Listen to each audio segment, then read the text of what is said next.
안녕하십니까, 박건배입니다. 자, 이번 시간의 주제는요, 전력 품질 저해 요소라고 하는 주제를 가지고 말씀드리도록 하겠습니다. 자, 본문으로 들어가 봅니다.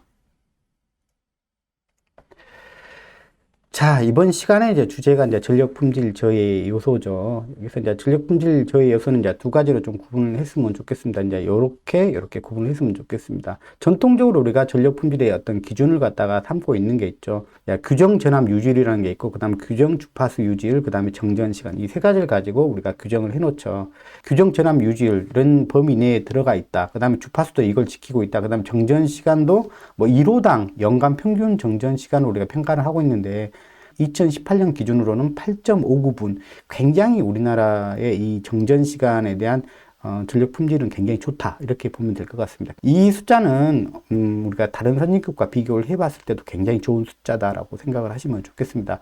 그래서 이제 과거에는 이렇게 전압, 주파수, 정전 시간만 가지고 이 범위 내에 들어오면, 해당하는 범위 내에 들어오면은 우리가 전력 품질이 좋다라고 평가를 했다는 것이죠.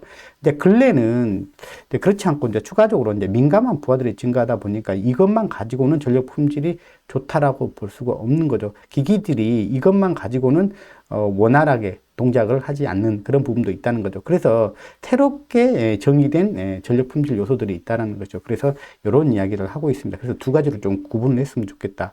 그래서 기술사 문제에서 전력 품질 저해 요소를 묻는다 그러면 이걸 묻는 게 아니겠죠. 이거는 이제 개요 정도로 간단하게 언급을 해주면 되는 부분이고, 기사에서는 물어보는 것은 이런 것들을 물어봤겠죠. 그렇지만 이제 기술사 문제에서 여기서 물어보는 것은 뭐냐면 이런 것들에 대한 내용을 갖다 물어보는 것이다 라고 생각을 하시면 좋겠습니다.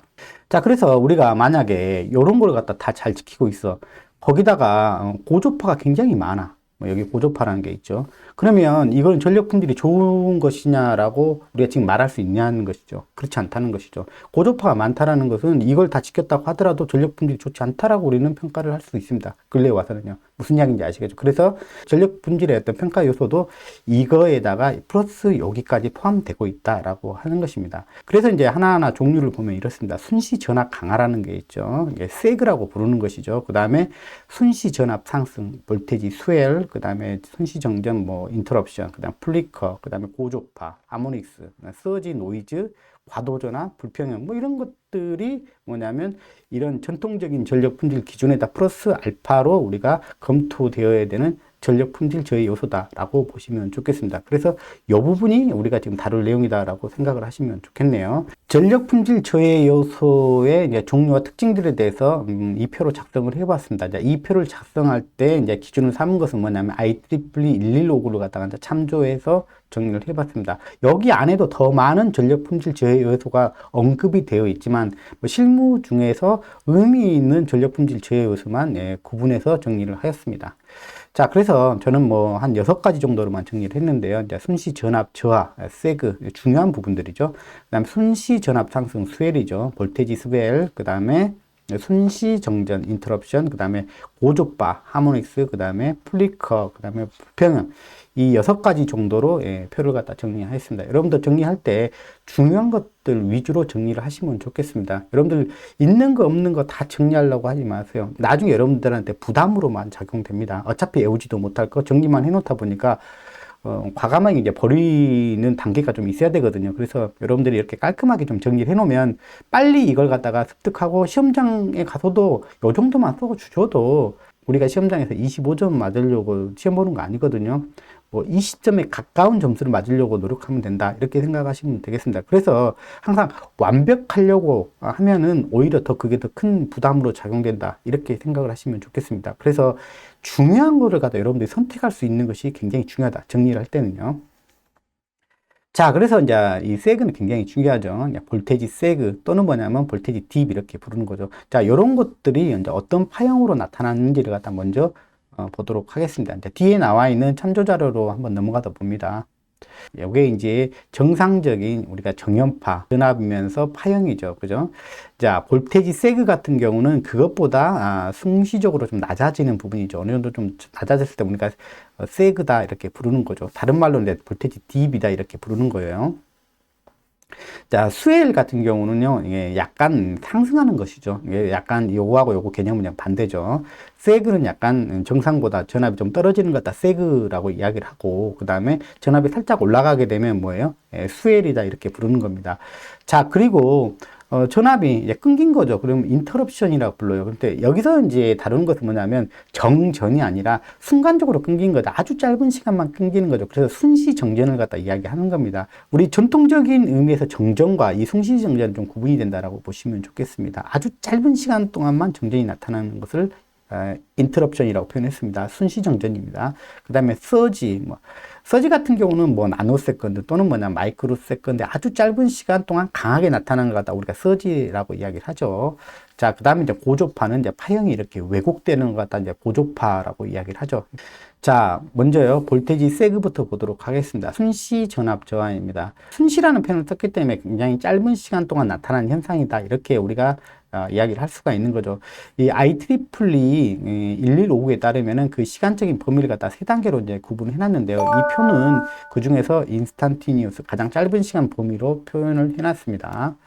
자, 전압의 크기를 보면 이렇게 이제 작아졌다는 거죠. 그러니까 1PU가 이제 기준이니까 그것보다 작아진 거 0.9PU부터 그냥 0.1PU 정도로 작아졌을 때는 우리는 세그가 발생됐다. 근데 지속 시간이 얼마 정도를 갖다 볼테지 세그라고 부르냐? 그러면 이 기준이에요. 인스탄티니우스 기준이에요. 0.5 사이클에서부터 30 사이클을 갖다 지속을 했을 때 우리는 볼테지 세그가 나타났다. 이렇게 부르는 겁니다. 전압은 이 정도 떨어졌을 때를 기준으로 하는 겁니다. 자, 그러면 이 볼테지 세그가 발생하는 주요 원인은 뭐냐? 이 볼테지 세그 같은 경우는 다음 시간에 요것만 하나의 이제 주제로 다룰 거기 때문에 다음 시간에 집중적으로 이 부분을 말씀드리도록 하겠습니다. 급격한 부하 증가, 그렇죠? 네, 전류가 증가하게 되면 이제 전압 강화가 증가되니까 그걸로 인해 가지고 전압이 떨어지는 그런 일반적인 현상이죠. 그리고 타선로에서 이제 고장이 났다. 내가 뒤에 가서 잠깐 이 부분을 설명드리도록 할게요. 그다음에 대형 부하가 기동했다. 대개 모터 부하들인데 기동할 때 전격 전류에 특히 이제 5배, 6배씩 흐르다 보니까 그거에 의한 전압 강화가 굉장히 크게 발생하죠. 그때 이제 전압이 확 떨어지는 그런 부분이 생기죠. 뭐 콘덴서 투입할 때도 마찬가지죠. 도립 전류가 흐르니까 그때의 전압 강화 때문에 뭐 순시적으로 전압이 떨어지는 현상이 발생할 수 있는 거죠. 자, 이런 걸 갖다 볼테지 세그다라고 부르는 겁니다.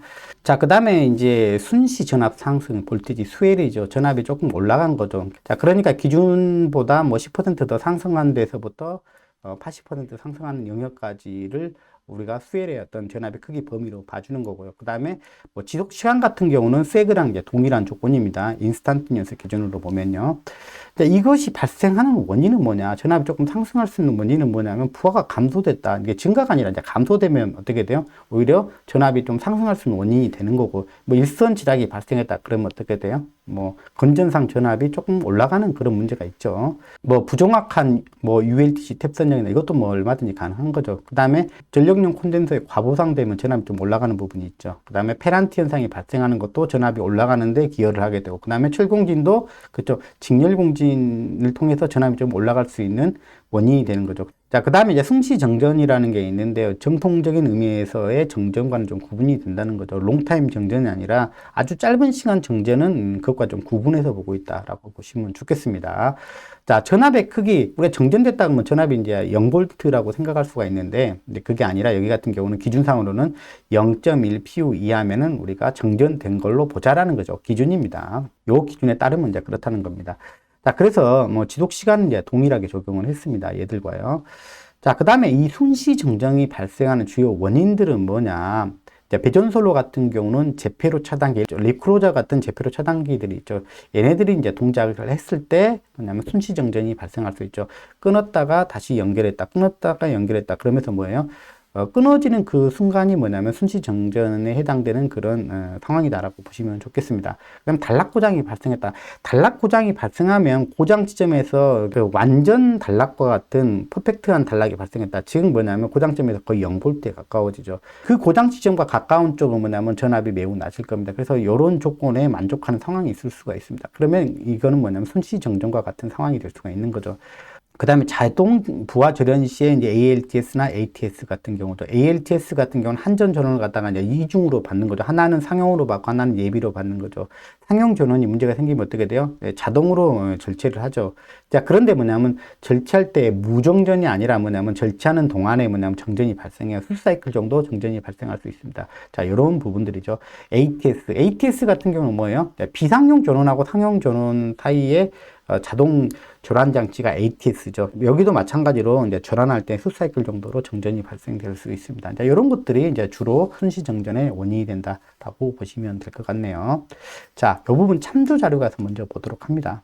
자, 참조 자료를 가보면, 뭐, 예를 들어서요, 이게 이제 배전 솔로네요. 154229니까 여기 이제 일반 우리 배전 솔로라고 보시면 되는데, 여기에서 뭐, 고장이 났다. 어떤 한 피더에서 고장이 났다. 그러게 되면은, 그래서 배전 솔로에 이제 제폐로 차단기가 이제 동작을 하는 거죠.